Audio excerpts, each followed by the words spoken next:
ne fillimisht e përshkruam UÇK-n si organizatë që zhvillon aktivitete terroriste. Duhet pasqyroj faktin se për periudhën 96, 97, 98 që ju po përshkruani, personi që ishte ambasadori Gelbart ishte përgjegjës për këtë. Ai u takua me udhëheqësit UÇK-s në kohën kur ne i përshkruanim si persona që bënin aktivitete terroriste.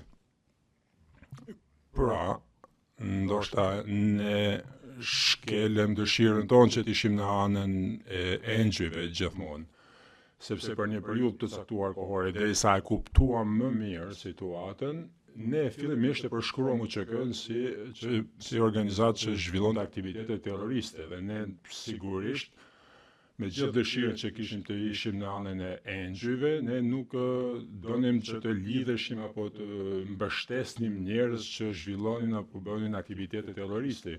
Ky qëndrim pastaj ndryshoi me kalimin e kohës, veçanërisht pasi UÇK-ja u pajtua me marrëveshjen e Rambuje dhe pastaj konsideruam atë si që ishin në anën e engjëjve sepse nënshkruan marrëveshjen e paqes.